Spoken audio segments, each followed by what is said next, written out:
It did not breathe as a living thing does, with lungs filling and emptying in a rhythm of survival.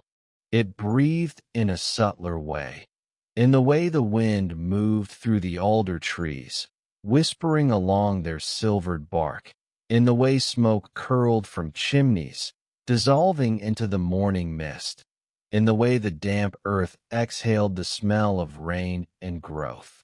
It was a village, small and almost invisible to the great maps of men, yet alive in every sense that mattered. The village did not bear a name spoken often beyond its boundaries. To those who lived there, it was simply home, and that was enough. It lay nestled in a shallow valley, cradled by low, forested hills that blushed green in spring, burned gold and crimson in autumn, and spent long winters wrapped in muted shades of gray and white. A single river, more a quiet artery than a roaring vein, cut through its heart. Children once played along its pebbled banks in summer, while in winter, its thin surface froze into a brittle mirror, reflecting the pale sky. To approach the village was to pass through a long corridor of memory. The dirt road leading there began as a well-traveled route, hardened by the hooves of livestock and the wheels of carts. But as it stretched toward the valley, it became softer, quieter, lined with wildflowers in warmer months, and crowned by arching branches overhead. It felt as if the world beyond slowly melted away, leaving only this place, a pocket of time untouched by the furious pace of the century. The houses, scattered along the slopes and gathered near the riverbank, carried a modest beauty. They were built from what the land had given, stone pulled from the hillsides, timber from the thick woods nearby.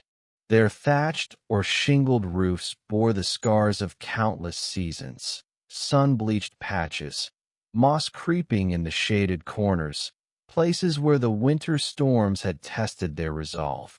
Some homes had small gardens, fenced with rough-hewn wood, where vegetables grew in neat rows, and fruit trees twisted their branches toward the light.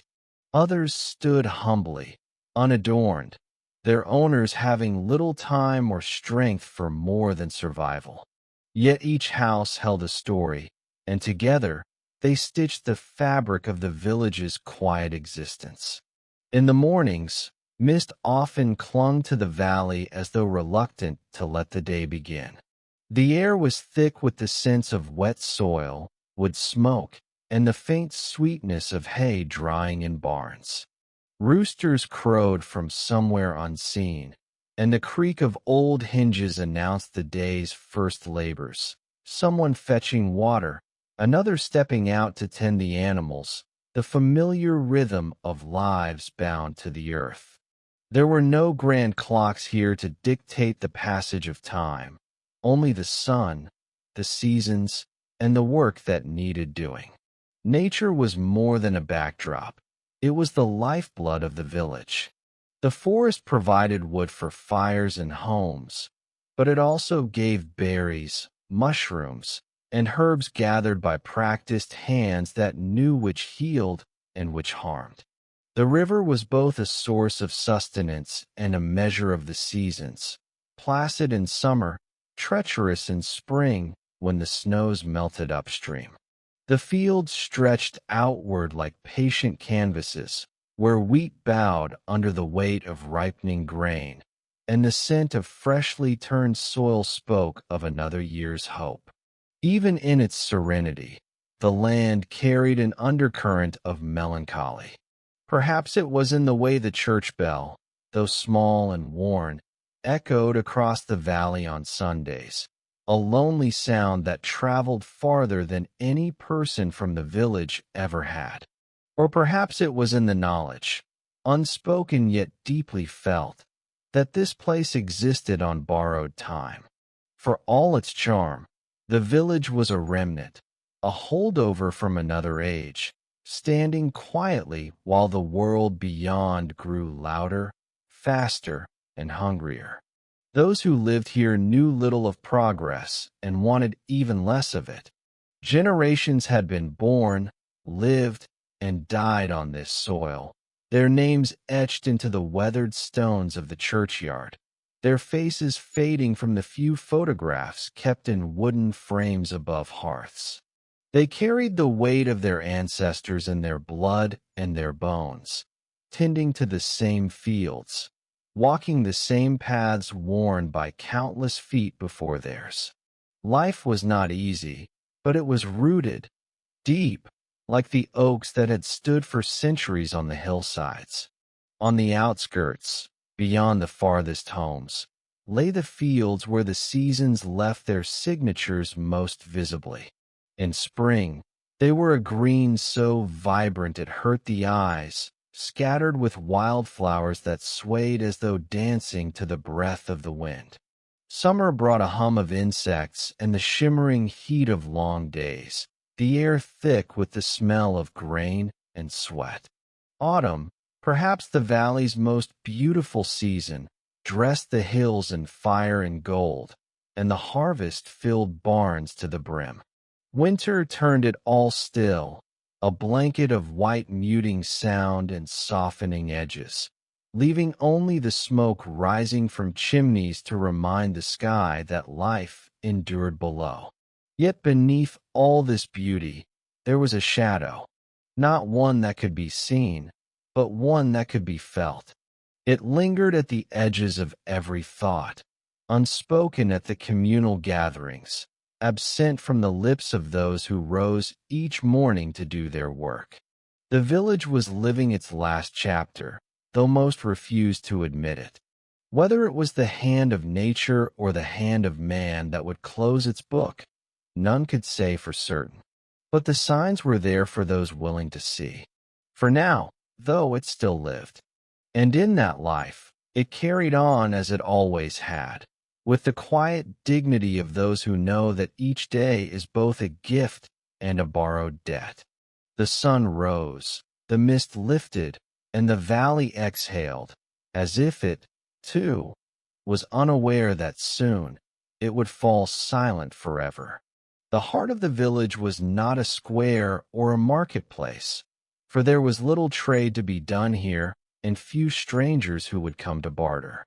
Instead, it was the modest church, a squat, time-worn building of stone with a leaning wooden steeple that looked more like a watchman than a beacon. Its bell, cast centuries ago, bore the scars of countless seasons and countless tolls.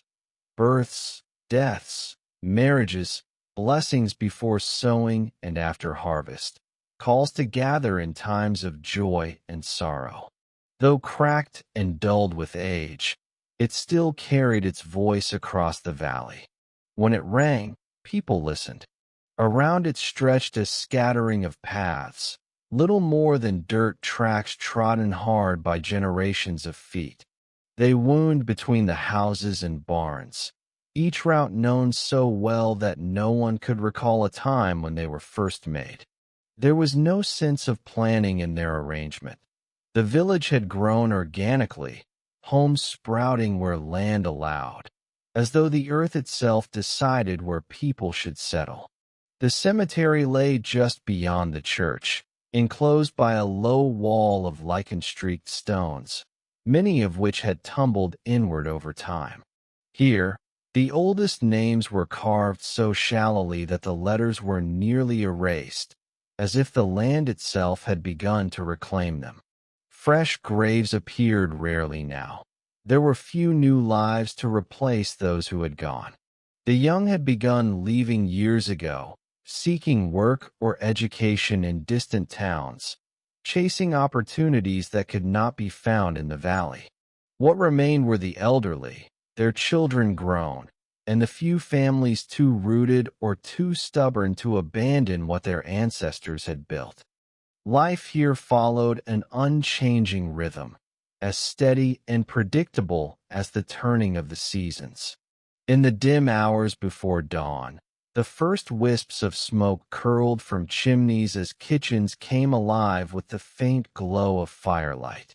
The smell of rye bread baking mingled with the sharp, earthy scent of boiled chicory, a bitter drink that pretended to be coffee. Those who kept livestock stepped out early, their boots sinking into the dew-heavy grass as they moved to barns and pens. Milk pails clanged softly, doors creaked on rusted hinges, and the air soon filled with the muffled sounds of animals stirring. By mid-morning, the fields came alive. Bent-backed figures tended rows of vegetables, their movements slow but purposeful, as though each gesture carried the weight of generations who had done the same. In the distance, the rhythmic thud of an axe split the quiet, a reminder that winter was never far from anyone's thoughts, even in the heat of summer.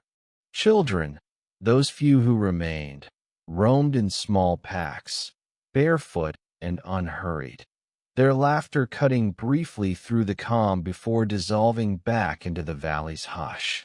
The villagers had little in the way of possessions. Clothing was patched and repatched, tools sharpened until their edges grew too thin to hold.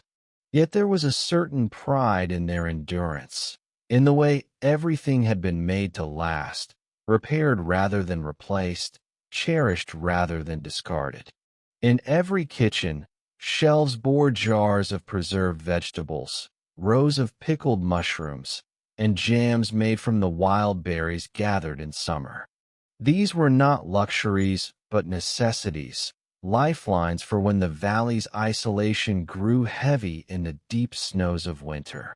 Nature provided for them, but it demanded much in return.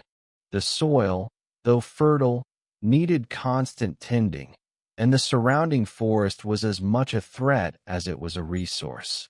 Wolves sometimes came down from the hills, drawn by the scent of livestock. Spring floods could turn the gentle river into a brown, churning serpent that devoured its banks. Storms swept across the valley with little warning, their winds howling like vengeful spirits. Yet the people endured, because they always had. To leave would have been to sever themselves from the land, from the bones of their forebears resting in the shadow of the church. Still, there were signs, subtle, insistent, that this place did not belong wholly to them anymore. A road had been cut into the hills beyond, one that did not lead to the village but skirted it entirely, as if the modern world had chosen to pass it by. Rumors drifted in with the occasional traveler or in letters sent by sons and daughters who had left, talk of new industries, of plans that might one day reach even this forgotten valley. Most dismissed them with a shrug, as though the outside world were a storm too far away to ever touch them. But the storm was coming. It always comes, on long evenings, as the sun bled into the hills and the fields took on the color of dying embers. The villagers often sat in silence on their doorsteps, their faces turned toward the horizon. Perhaps they wondered what lay beyond it, or perhaps they simply watched the day's labor slip into night. The cicadas began their endless song, owls stirred in the woods, and the stars appeared one by one in the blackening sky, the same stars their ancestors had gazed upon centuries before. It was in these moments, in the stillness between work and sleep, that the valley felt timeless, eternal. And yet, beneath that stillness, there was the faint, unsettling sense that something was shifting, that the land itself knew it would not remain as it was. For now, though, the village breathed. It held on, quiet and unremarkable, waiting, though it did not know for what. There was no single moment when the village understood that its days were numbered. No proclamation, no clear warning. Instead, there were changes, small at first, barely noticed by those who had spent their lives in the valley. They crept in like fog, soft, slow, impossible to hold back, until, before anyone truly realized they had swallowed everything. The river was the first to speak, though none of the villagers recognized its language. In spring, when the snow melted on the hills, its waters rose higher than anyone could remember. It had always swelled this time of year, brown and restless from the thaw, but this was different. It clawed at its banks, devouring the edges of fields that had been planted for generations. Trees toppled, their roots torn out like threads from a fraying cloth. Where children once played in the shallows, there was only the hiss of water rushing too fast, too deep. The people blamed the heavy snows of winter, muttered prayers, and patched what they could. But the river did not recede the way it always had. Its hunger lingered. Then came the men in the distance. They did not arrive in the village, not at first, but they could be seen from the higher fields, specks moving across the hills, carrying instruments that flashed in the sunlight. Some said they were surveyors, others guessed hunters. They left behind strange markers in the earth, tall stakes painted in bright colors, driven deep into the soil. Children pulled them out, curious, but they always returned, as if some unseen hand replaced them overnight. The villagers spoke of them in low voices, but no one went to ask their purpose. What business did outsiders have here? A letter came next.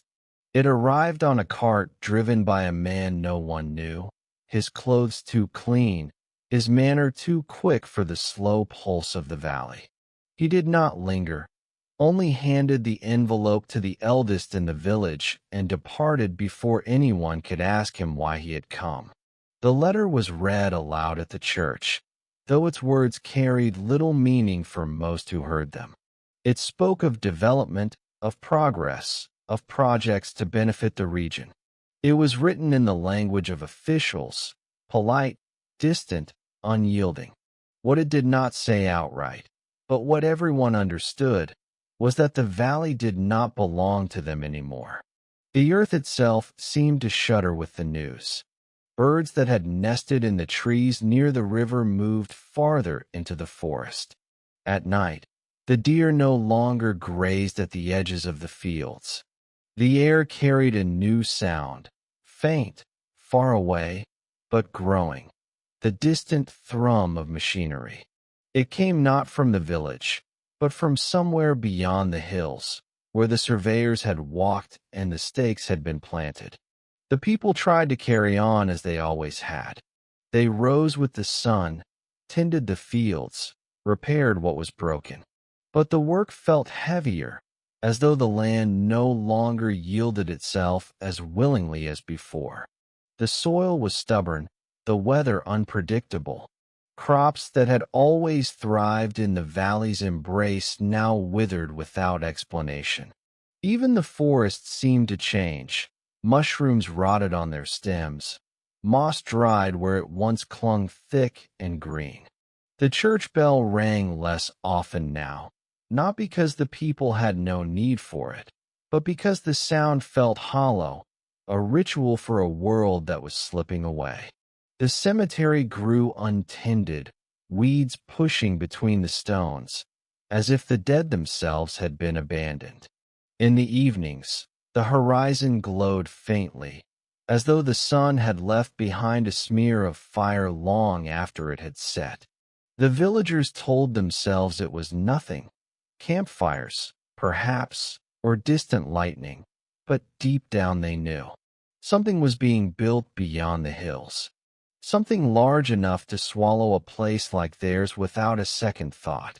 And so the waiting began. They did not know what for, not exactly. A notice, a visit, a storm, but it was coming. The valley, once a sanctuary of stillness, now held its breath. They came not as strangers passing through, but as a presence, deliberate, persistent, uninvited. They did not approach the houses, did not seek conversation or blessing, but walked the land as though they already owned it. They carried tools unfamiliar to the villagers, strange tripods topped with glass-eyed instruments that blinked in the sunlight, poles marked with black and red bands, notebooks filled with symbols no one here could read. They did not stay long. They worked in silence, heads bent over their work, then vanished back over the ridge as quickly as they had come. But they always left something behind: a stake in the ground, a splash of orange paint on a stone, a trail of footprints leading where no one in the village had reason to go.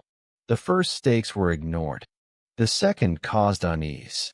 By the time the third and fourth appeared, driven deep into the soil of their fields, the unease had hardened into fear. Yet no one spoke of it openly. In the village, fear was a private thing, not shared over fences or during Sunday gatherings. They had seen fear before, in bad harvests, in hard winters, in the silent return of a hunter with an empty bag. They had endured those things by not naming them, by meeting them with the stubbornness of people who believed their survival depended on silence. But this was different. In the evenings, the men and women sat by their hearths, staring into the fire with the same faraway look. Children, too young to understand but old enough to feel, sensed the shift in their parents and learned not to ask questions. The air in the village grew heavy with a tension that no one could explain, but everyone could taste. It was in this quiet, suffocating uncertainty that the second letter arrived. This one did not come with a stranger on a cart. It came by post, a rare thing here, where the mailman seldom traveled and brought only news of the outside world, rarely anything that touched the valley itself. The envelope bore an official seal, its paper stiff and cold. It was read again in the church, for there was no other place where everyone could gather at once. No one wept or shouted as the words were spoken, though their weight fell upon the listeners like stones. The letter spoke of land surveys, infrastructure, compensation, words that belonged to another world. But hidden within its politeness was the truth. The valley had been chosen, not for preservation, not for protection, but for use. What would come of it? No one could yet say. A road, a factory, a dam, the letter did not name it. Perhaps it did not matter. Whatever it was not for them. In the days that followed, the changes grew louder. From the northern hills came the distant growl of machines, steady, unbroken, and human. Where once the evening air had carried only the soft hum of crickets, now it trembled with the metallic heartbeat of engines. At night, the glow on the horizon grew brighter, shifting from orange to a cold, unnatural white, as though a second, smaller sun had risen beyond the ridge. Animals sensed it before the people admitted it. Flocks of birds that had nested along the river lifted all at once, blackening the sky as they wheeled eastward, away from the coming noise. The foxes stopped appearing near the edge of the fields, and the deer no longer came to drink at the river. Even the village dogs, once content to laze in doorways, paced restlessly, ears pricked toward the hills as if listening for something no one else could hear. The river, too, seemed restless. It had not receded from its swollen banks since the spring. Its waters ran faster now, carrying with them branches, leaves, sometimes whole trees. Where the current struck the banks, the earth crumbled away in chunks, leaving behind gaping scars. The villagers had always trusted the river. It had flooded and receded, raged and calmed, but it had always returned to its place. Now it felt as though it were preparing to leave them altogether, or to take them with it. Even the land beneath their feet felt different. In the fields, the soil had grown unyielding. as though some unseen hand pressed against it from below. Crops that should have thrived withered inexplicably, stalks bending before they had fully ripened. Some blamed the weather, others muttered of curses. But in their hearts, they knew it was not the land failing them. It was being claimed by something else. Work continued, because what else could they do? They plowed, sowed, harvested. They repaired fences and mended roofs. They baked bread and salted meat. They lived, as though by sheer force of will they could pretend the world beyond the valley had not reached them. But the pretense grew thinner each day. At night, when the work was done, they gathered on their porches or in the shadow of the church. No words were spoken, for there were none that could name what they felt. They simply stared toward the hills where the machines growled, their faces lit by the pale glow of a world remaking itself, a world that had no place for them. The first cracks had appeared, and though they could not yet see the whole of it, the village was beginning to understand. Cracks do not stay cracks for long. Storms announce themselves. They gather on the horizon, their black bellies flashing with light, their voices rolling across the land in warning. They let the world know they are coming. This did not. The end began on an ordinary morning, one so quiet that it felt almost unreal. Mist curled low across the valley, shrouding the fields in pale veils. The air smelled of wet earth and wood smoke, of freshly cut hay stacked neatly in barns. The villagers woke as they always had, to the crowing of roosters, to the creak of doors opening, to the rhythmic clatter of buckets at the wells. They went about their chores with the stubborn, familiar rhythm of people who believed that routine could protect them from what they feared to name. But by midday, the silence broke. It started as a low vibration, a hum that seemed to come from the very bones of the earth. Then came the growl, deep, mechanical, unlike anything the valley had known. It swelled until it filled every hollow, echoed against the hills, shook the air itself. The villagers emerged from their homes, shading their eyes against the pale sky, listening to the sound that grew louder with every passing moment. Through the mist they appeared, machines. They crawled over the ridge like great iron beasts, their bodies churning, their jaws tearing at the earth. Behind them came trucks, heavy and loud, carrying men in bright-colored vests who spoke to one another with clipped, urgent gestures. They did not look at the village. They did not need to. Their purpose was not to see what was there, but to change it. The first tree fell before the sun had reached its peak. It was an old one, a great oak that had stood at the edge of the northern field for longer than anyone could remember. Its branches had shaded generations of workers. Its roots had drunk from the same soil that had fed the village for centuries. When the machine's jaws bit into it, the sound was not the sharp crack of wood breaking, but something deeper, a groan, as if the valley itself had exhaled in pain. The men cheered when it fell. The villagers did not. By evening, the work had carved scars into the land. Trees were toppled, their trunks stacked like bones. The hillsides that had always enclosed the valley like a cradle now bore raw, jagged wounds where the machines had torn into them. Stakes with bright flags sprouted like weeds, marking places where the earth itself would soon be remade. No one came to speak to the villagers. No one explained what was happening. They were left to watch in silence as their world was claimed. That night, the horizon burned. It was not the gentle glow of campfires, nor the distant flicker of storms. It was the searing light of flood lamps, unblinking and cold, casting unnatural shadows across the valley.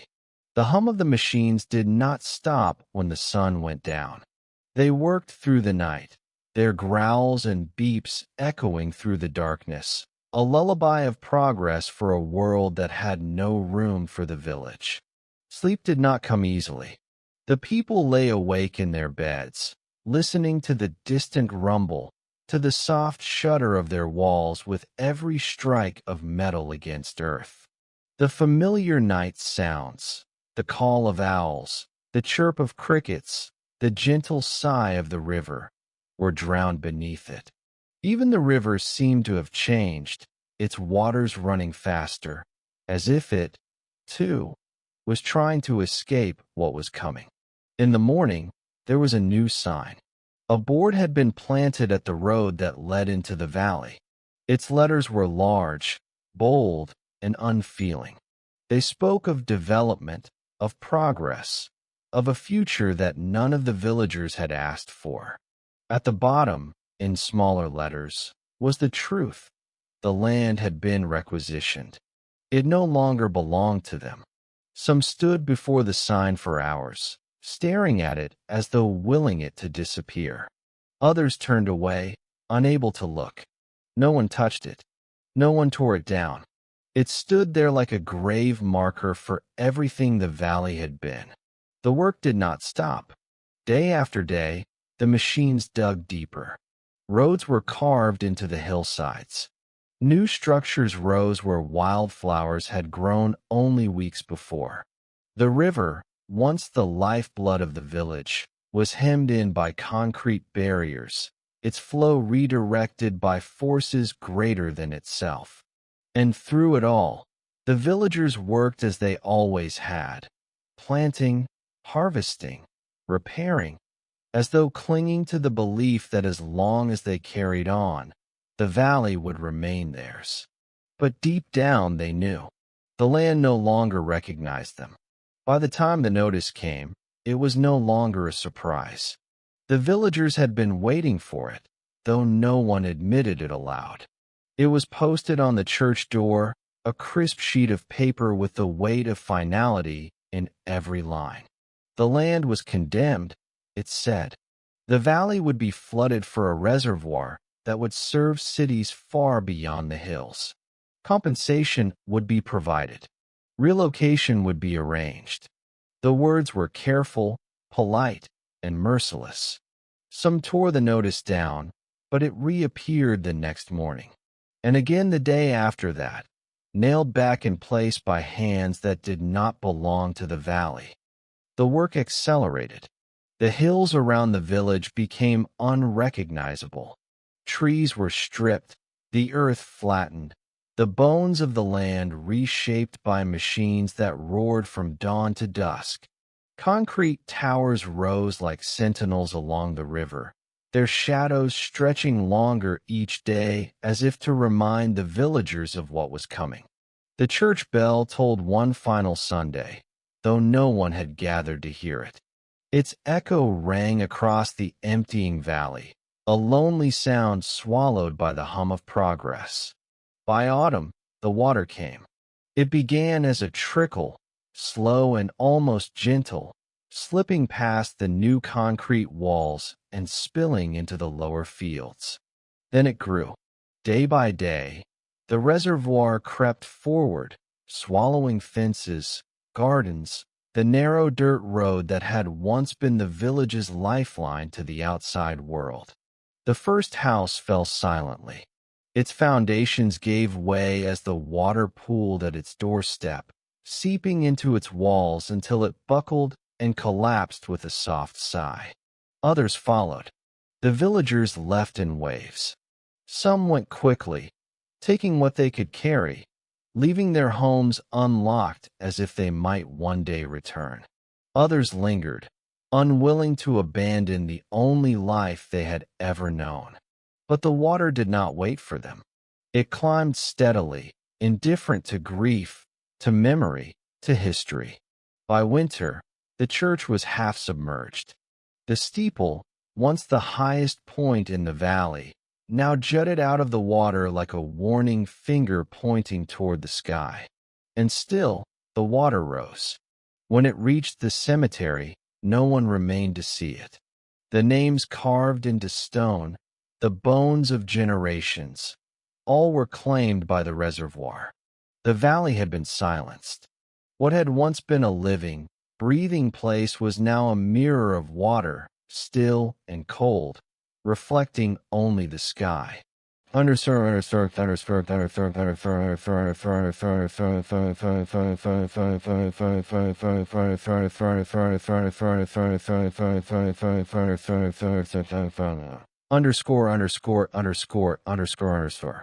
Chapter 5. What Remains. Years passed. The reservoir became a landmark. It appeared on maps, its name drawn from places that no longer existed beneath its surface. Boaters drifted across its still waters, unaware of the village that slept below. Fishermen cast their lines, unconcerned with the history drowned beneath their feet. Nature returned, but it was not the same. The hills that had been torn apart grew wild again, though their shapes were changed forever.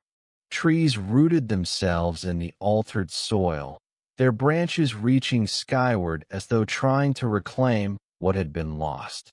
But the village did not return. It lived only in memory, in the minds of those who had once called it home, in the yellowed photographs tucked into drawers in distant towns, in the stories told quietly at kitchen tables when the right people gathered. Sometimes, in the early mornings, when the water was still and the mist hung low, it was said that the shape of the old church steeple could be seen just below the surface. A ghost of what had been, a reminder that the past, though buried, does not disappear. The valley had been remade for progress, but its soul remained, not in the water, nor in the concrete walls that held it, but in the memory of those who had watched it die. And memory endures longer than stone.